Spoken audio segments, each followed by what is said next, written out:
Hi friends, daily idli dosa சாப்பிட்டு போர் அடிக்குதுன்னு நினைக்கிறவங்களுக்கு இன்றைக்கி என்னோடய ஸ்பெஷல் ரெசிபியான காரக்குழி பணியாரம், அதுவும் தோசை மாவில் செம்ம டேஸ்ட்டாக எப்படி செய்யறதாங்க பார்க்க போகிறோம். அதுக்கு தோசை மாவு எடுத்திருக்கேன். அதோட ஒரு கடாயில் கொஞ்சமாக எண்ணெய் விட்டு கடுகு, உளுத்தம்பருப்பு, நறுக்கின கருவேப்பிலை, நறுக்கின சின்ன துண்டு இஞ்சி, நறுக்கின மிளகாய், நறுக்கின சின்ன வெங்காயம் சேர்த்து தேவையான அளவு உப்பு சேர்த்து நல்லா வதக்கிக்குங்க.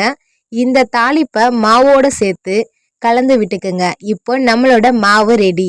அடுத்து பணியார கல்லில் தேவையான அளவு எண்ணெய் விட்டு தேவையான அளவு மாவு ஊற்றி மூடி போட்டு ஒரு பக்கம் வெந்ததும் அதை திருப்பி இன்னொரு பக்கம் வேக விட்டு எடுத்தீங்கன்னா நம்மளுடைய செம்ம டேஸ்டான காரக்குழி பணியாரம் ரெடிங்க. சின்ன குழந்தைங்கள்ல இருந்து பெரியவங்க வரைக்கும் கண்டிப்பா இந்த ரெசிபி பிடிக்கும். இட்லி தோசை சாப்பிட்டு போர் அடிக்குதுன்னு சொல்றவங்களுக்கு இந்த ரெசிபியை பண்ணி கொடுத்து அசத்துங்க. பாய் பாய்.